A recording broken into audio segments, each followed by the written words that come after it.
Welcome to Zooming In, a project of the UnPopulist. I'm Aaron Ross Powell.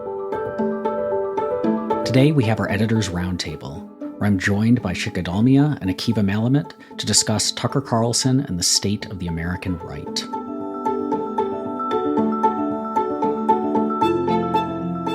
Yesterday, the day before we were recording this, Tucker Carlson took to Twitter to announce that his post-Fox News firing or dismissal or whatever we want to call it plans are to launch a new show on Twitter itself, which was, I think, an unexpected move on his part, but a really interesting one in the media landscape.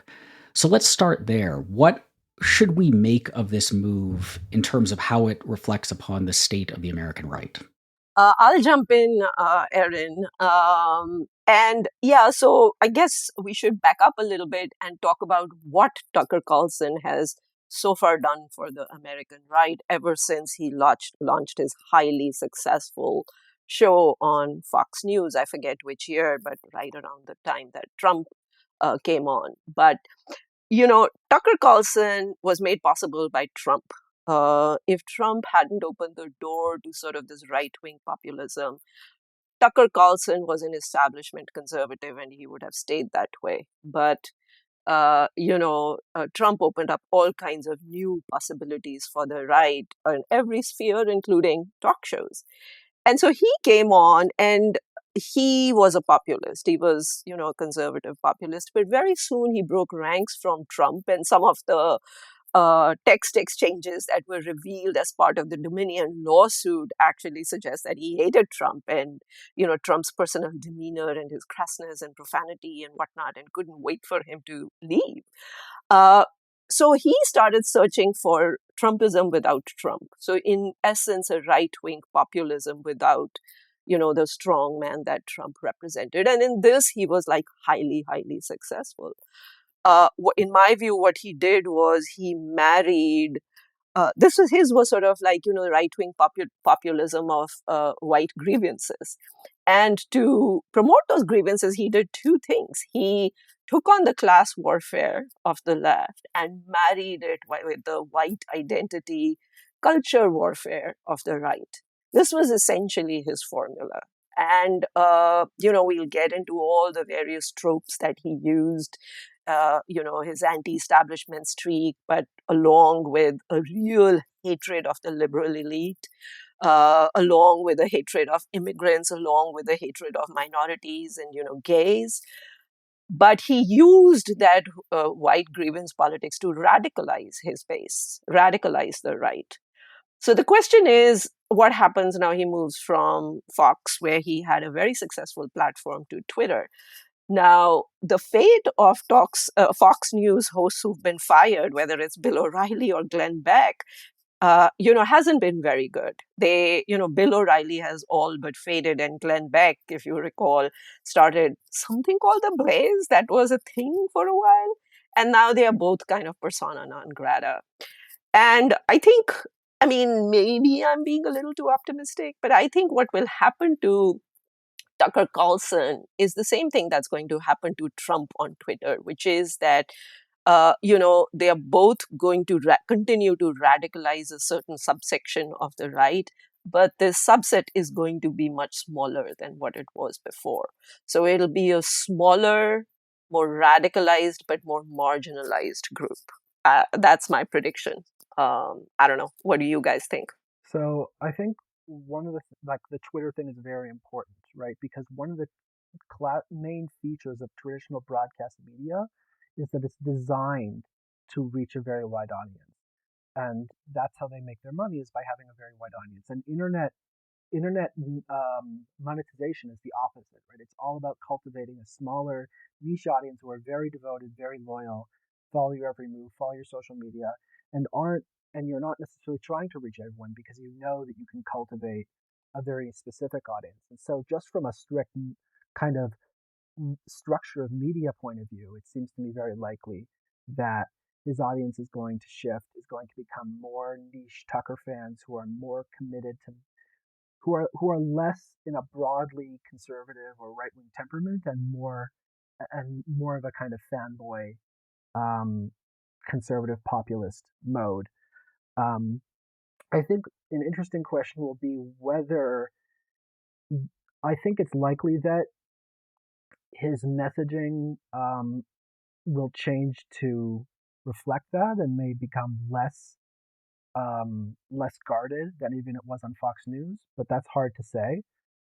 Part of Tucker's brand, and this has been pointed out by various people, has been about introducing far right white grievance politics with a veneer of respectability and plausible deniability, right? So he wouldn't say that, he wouldn't say that directly that white people are being replaced, but he would say that there's like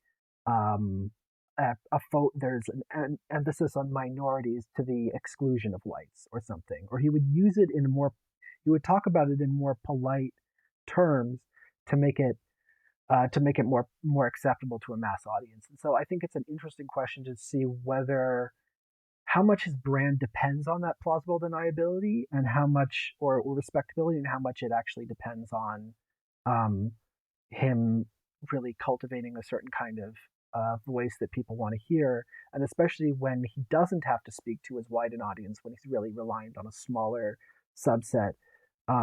Will his brand actually be reliant on being more forthright, or will he still need to maintain some kind of respectability? I am inclined to think that the respectability stuff is very much a function of being a cable news host and trying to speak to a wider array of the American public than trying to be part of a kind of more niche right-wing conversation. I agree that the move to Twitter is fascinating because, in large part, because of the audience shift that this will entail and the monetary shift. So Tucker was toxic to advertisers while he was at Fox. That was a constant story, was advertisers dropping his show. He's now moving to a platform that is arguably has become more toxic to advertisers than his show at Fox ever was. And one where there isn't as wide of an audience to draw kind of mainstream advertisers who don't mind it as much. On top of it, all of that seems like it's going to get a lot worse by the time he actually launches this thing. I mean, yesterday, I know that Twitter has become flooded with people sharing footage of recent mass shootings and mutilated corpses and just reply guying those to people's tweets because Twitter's filters are broken. That kind of thing is going to drive away advertisers even more. And so it seems like his money is going to come less from advertising and more from Twitter now lets you subscribe to people. So you can pay them a monthly fee and Twitter takes a small cut and they get the rest. And I think Elon Musk gestured at that as when he sent out a note saying, we didn't actually sign a deal with Tucker, which sounds largely like a way to avoid another Dominion lawsuit. Like Section 230 is going to protect us because he's not an employee of Twitter, or to make that very clear kind of thing. But that gets to the demographics, because a huge portion of his audience, of Tucker's audience at Fox, was basically aging boomers who watched Fox News all day. And whether they were specifically drawn to Tucker or not, he was what was on at prime time. They were watching their TV. Twitter's a bit more complicated than that as far as finding the show and watching it. It's not going to just pop up on your cable television. So for one, we should kind of pour one out for all the young people who are going to have to try to explain to their parents and grandparents how to find stuff on Twitter. But that also seems like those are the people who'd be most likely to pony up some cash to subscribe to him as well. Like younger people don't pay for things as much as older people. So I think one upshot of this is he's going to have a much harder time getting dollars in exchange for. That doesn't mean he's going to he still is going to make a bundle of money.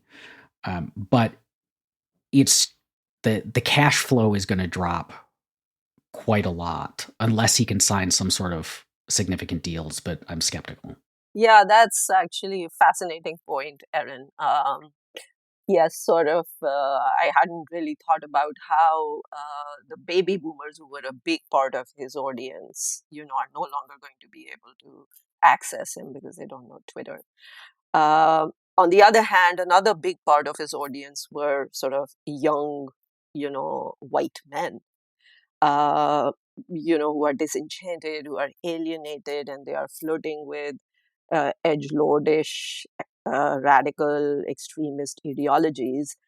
And a lot of the guests that he had on kind of reflected that, right? I mean, these were not figures that actually baby boomers would know about or appeal to them, but Tucker had them. And he actually did not have them on his Fox show. He had them, on that other parallel show, that personal show of his that he had, which went, had like 1 hour, 2 hour things with a single guest.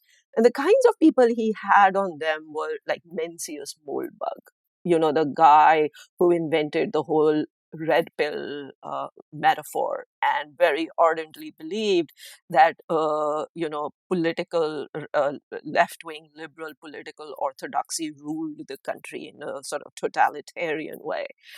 And that audience is actually quite well represented on Twitter, right? I mean, those are the kind of people who frequent Twitter and would likely, I think, be happy to pay the whatever small amount he's going to charge them. So I think that one shift we can definitely expect is that his audience will shift from like the old fading boomers to sort of these new, radicalized young white men. That's where it's all going to come from. So the question is, what will it do to the right-wing sort of politics in this country? I mean, I think that's going to be interesting to watch. My prediction is actually, as you said, they may like Tucker, but whether they are going to pony up the fee is an open question. I think they probably might. I mean, if it's $1 a month or something, it may not be a big thing for them to do if they like him enough. I mean, most Substacks charge about $8 a month, right? So this is likely to be a small fee, but yeah, I mean, but on the whole, I think his influence is going to wane. I'm inclined to agree with Shikha. I think his influence is going to wane a lot. As I said, I think as soon as you shift to an internet-based model of media production, you automatically are working to appeal to more of a niche rather than a mass audience, because that's just a function of consuming media through the internet. I think the big question then is, can we have, I mean, people asked us about Trump when they thought Trump wasn't going to become significant for the next election, although this may still be true, which is Trumpism without Trump, right? And for that, we got DeSantis. DeSantis is angling to be the Trump without, to argue, to defend the same kind of populist conservatism or populist nationalism without Trump's particular character flaws and history and so on. And so I think an interesting question will be whether you get Tuckerism without Tucker, whether Fox is going to try and replicate what Tucker does. And in this case, that actually also creates competition with Tucker in terms of people looking for something that's not available on Fox anymore. Or so do they consider him like the voice of the right, or that kind of ideology is the new space that they exist in, or do they consider it too much of a liability? And that's hard to say because it's not 100% clear why they fired him in the first place. There are lots of different things about, the Dominion text that came out, and the specific ones, some of the stuff that thing that he said about the people who beat up that, I think Antifa kid. So there's different reasons why Tucker may have been fired. So a lot of it depends on what the people who are running Fox see as the direction of Fox, and then that will have an effect on Tucker's audience as well in terms of Fox competing with Tucker for the same group of people. This does seem to raise a fascinating question about the direction of the broader kind of mainstream of the American right. And picking up on something you said at the beginning, Shikha, which was his skill, the thing that he brought to the table that set him apart from all the other talking heads on Fox and in conservative media was his skill in basically mainstreaming ideologies that I would characterize as kind of American fascism and saying them in a way that made them palatable or made it so that people could feel like they weren't listening to some unhinged Alex Jones guy or the avowed white supremacist on Twitter, but that there was the plausible deniability of this stuff. If he moves out of the mainstream, so he moves off of the most watched, cable news show or whatever it is, to something that is going to be more obscure, even if it still is large, on Twitter, that takes that voice out of that larger chunk of the right-wing discourse. And Fox could replace him with someone with equally troubling and repugnant views, but it's unlikely that that person is going to have the skill that he had. That was his unique advantage. In the same way that people who have tried to be mini Trumps usually fail, because as awful as Trump is, he has this uncanny ability to be engaging to a certain set of people that someone like DeSantis just lacks the personality for. So he's irreplaceable. And if that's the case, yes, Tucker might radicalize some more people online, but it's possible to imagine a future where the American right is able to drift in a slightly better direction because you don't have as many voters who aren't already committed to this stuff tuning in and hearing, even if it's kind of in a sublimated way, white grievance politics and nationalist populism and all of the, ultranationalism and so on that goes along with it. Right. So a lot to chew over there. I mean, so if you think about what made Tucker so successful on Fox News, and I really do believe that certain formulae for success work on certain platforms and not on other platforms. And he kind of used the, Fox platform to put together a very successful formula. First was, of course, as I mentioned, marrying sort of class warfare with cultural warfare, right? That was one big thing. The other thing was that he broke ranks from Fox News in trying to do, Trumpism without Trump, in the sense that, Sean Hannity and Bill O'Reilly and Laura Ingraham and all these other hosts at Fox News are kind of like talking heads for Republicans. They are always on message. They're always on cue. He was actually willing to kind of break ranks with them, and even occasionally, call out Republicans. So, in a sense, instead of Republicans making, Laura Ingraham or Sean Hannity by providing, this access to power, he was sort of a kingmaker in the Republican Party. DeSantis went on his show many times to, peddle his wares.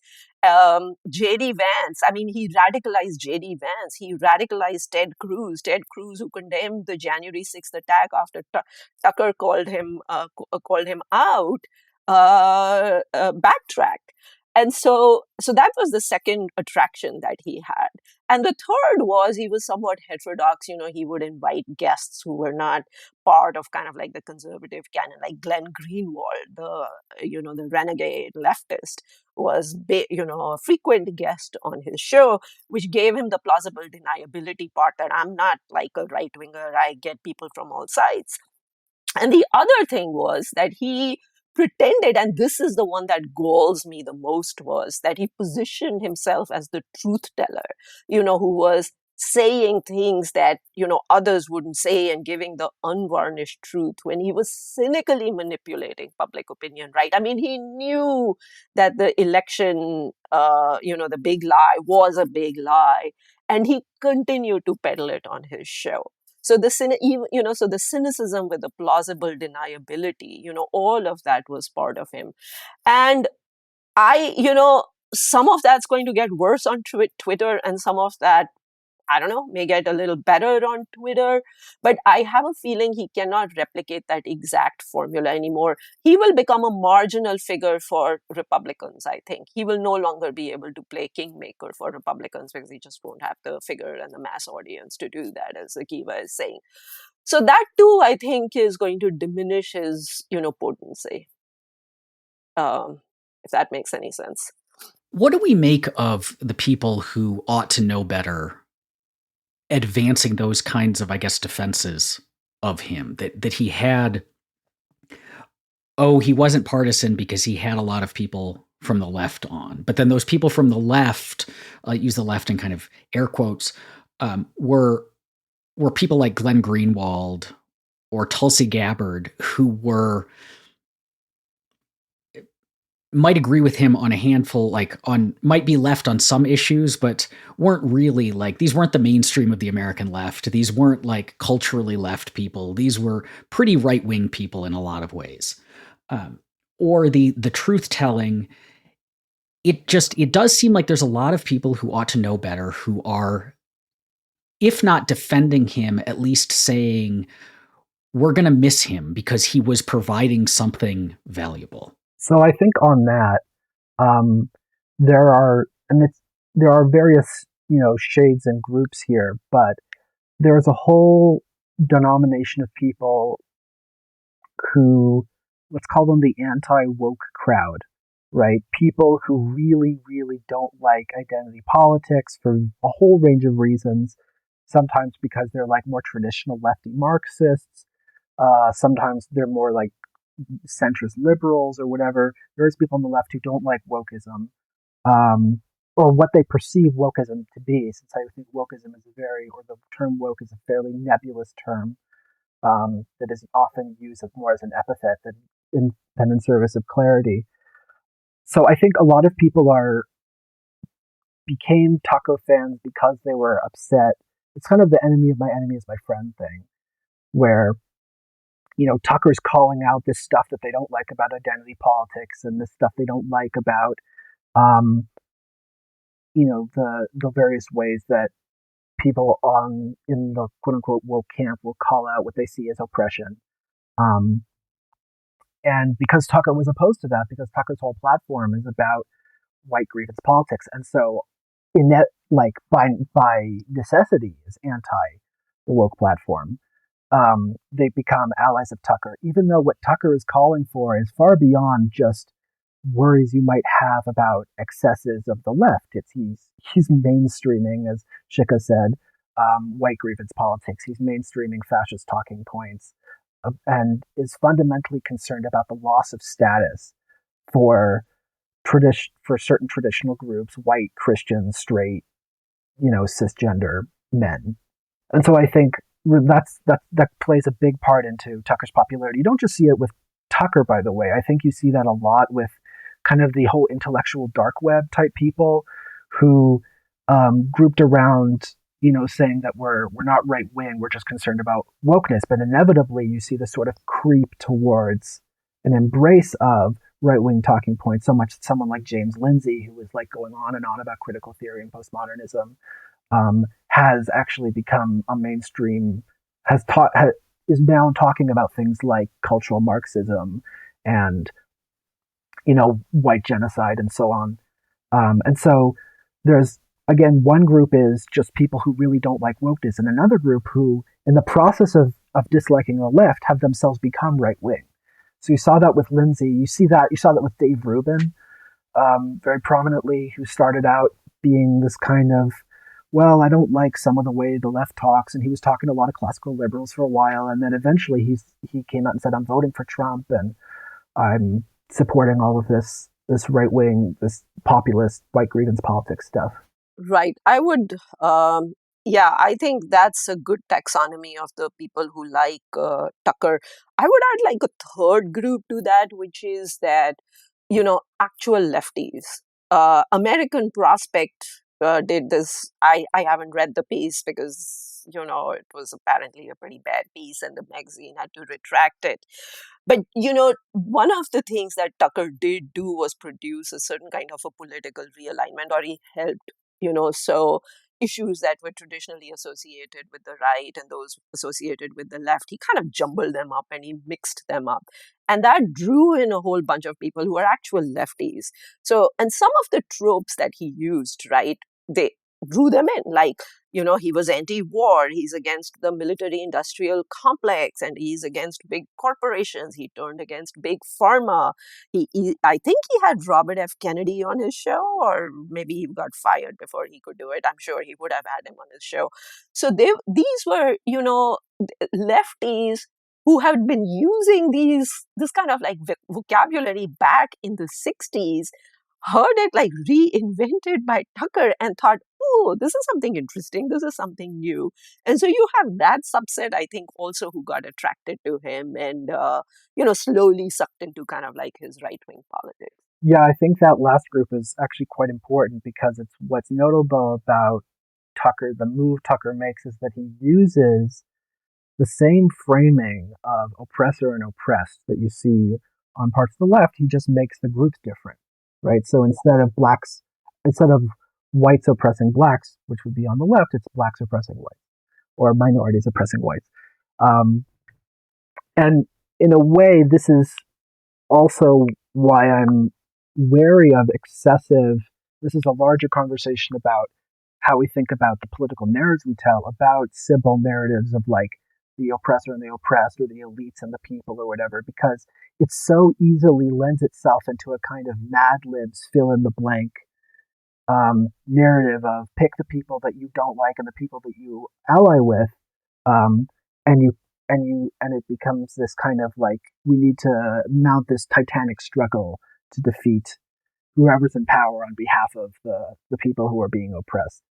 Um, which is not to say we shouldn't care about oppression, of course, but like it's very easily lends itself to a Tuckerification, um, just with different groups.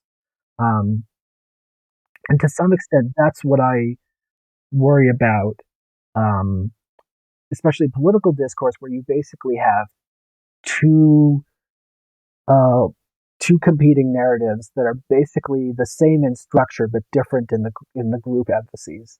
And you need a discourse that transcends this kind of like simple narrative of like, well, the real oppressors are the capitalists versus the liberal elites that Tucker wants to talk about or something, which is all creates it actually reifies Tucker's discourse, right? If you're just switching the groups out. You're right that a lot of his appeal is building this narrative for people who have felt disaffected in various ways by what they imagine to be the mainstream of American politics. And a lot of it is you've been wronged by elites, by the people who control the commanding heights of culture, often by foreigners who are taking your jobs or taking your culture. There's this odd simultaneous, these enemies who are invading or degrading us are simultaneously strong enough to be a grave threat we have to fight back against, but also are all weak and effete themselves, which is where you get this kind of cult of masculinity that he has played into of we are the manly men standing up against this weak enemy that is also at the same time so powerful that it's a threat to our way of life, which is a confused perspective but is common in these kind of political ideologies. But at the same time, we've talked about how he's now going to be building this narrative on a less pervasive platform, one that will have a smaller audience and is likely to lead to him speaking without the guardrails that he had to some extent at Fox. And so kind of the mask of this is going to come off, and the white nationalism and so on is likely to be more explicit, less dog whistly. So does that narrative that he's building present, as weird as it sounds, present a significant threat when it's no longer on a mainstream platform and no longer presented in this way where you can kind of like wink, wink, nudge, nudge, plausible deniability? Yeah, good question, Aaron. I mean, I really like how Akiva um, sort of framed what Tucker had done, which is take the standard social justice, causes of oppressor, oppressed, and then just put different content in them. And so there is that. But, he is also affirmatively does believe in a certain white superiority, right? Like and the text that eventually may have proven his undoing, about the Antifa kid, where that Kiva was referring to, where, he says, well, something like, these white men were beating this Antifa kid, and one level he wanted them to beat him up more, but on the other hand, white men don't, fight like that. Now, the level of delusion that is required to make a statement like that, right, in a country that has had slavery, that has had Jim Crow, that has had lynching, that had the Tulsa Race Massacre in 1922, and then it whitewashed, no pun intended, that entire history to make, sort of white people look like the good guys in all of this. I mean, that's that's pretty breathtaking, but I think he believes that. He actually believes that. And I think, yes, with these guardrails down, this sort of very self-righteous understanding of, white supremacy, whites are better, is going to come out. And I think the trick for him is going to be able to keep doing that without actually sounding like a white supremacist, right? Like, which means that making white people actually sound like the victims and marry it with like a righteous kind of narrative about their goodness, as opposed to the badness of these other groups, which will always be there, but that can't be sort of the totality of his message. He has to somehow continue to build, that white people are good people. They are moral people. They like clean roads. They don't like littering by these, dirty third world immigrants. So he's going to have to pull that trick. And but to the extent that he is less successful, it does give opponents of Tucker Carlson, or not Tucker Carlson, but this kind of like this insidious reactionary right-wing narrative, also an opportunity. He's going to take, there's going to be a resorting, I think, in American politics, partly because of what he's done and he's continuing to do, and other people who are going to take his place. They are going to draw the people who are naturally attracted to these kinds of reactionary ideas into one place, which means that the rest of us can actually work on drawing the people who are not attracted to these ideas from across the political spectrum into some kind of a healthier, pluralistic, tolerant, liberal, civil society polity, which is what kind of like the UnPopulist is all about. So I think there is a sorting happening that he's kind of emblematic of. And there is going to be a sorting on this other side. And there is going to be a battle of ideas. There's going to be, political battles and what have you. But him taking away the dredges with him might help us clear up the rest of the body politic, for healthier purposes. I don't know. At least that's my optimistic take. I think a lot of that is right. I think it only works, though, if a viable narrative, social narrative, is created. If we offer a viable social narrative. So I mentioned before that Tucker's modus operandi is basically taking left-wing social justice works and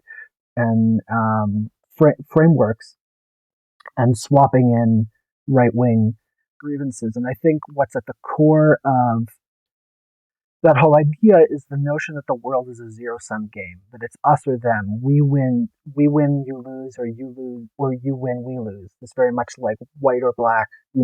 It's either the traditional gender roles or it's the, more expansive gender roles or whatever. And I think something at the heart of like liberalism in a very broad sense is this idea of cooperation, that there are advantages, gains from trade, as the economists like to say. And then in general, there is a lot of possibility for people who are quite different from each other to benefit from cooperating, interacting with each other. And to really, the way to diffuse the Tucker narrative is to show that to people, and to not, as some people on the left have done, to say, well, Tucker's right, except the real problem is, the capitalists or whatever, especially because sometimes those narratives actually blend together. So like famously Bernie Sanders said that open borders is like a Koch brothers proposal, which could have been said by Tucker. Is very much the same idea that like the elites are trying to control you. They're trying to create a conflict. Conflict is inherent in human life. Someone has to win. And I think the liberal message is that we can all win if we learn how to cooperate with each other. And so I think very much that undertone to media that's alternative to Tucker is very important. Thank you for listening to Zooming In at the UnPopulist. If you enjoy this show, please take a moment to review us in Apple Podcasts. And also check out Reimagining Liberty, our sister podcast, The UnPopulist, where I explore the emancipatory and cosmopolitan case for radical social, political, and economic freedom. Zooming In is produced by Landry Ayers and is a project of The UnPopulist.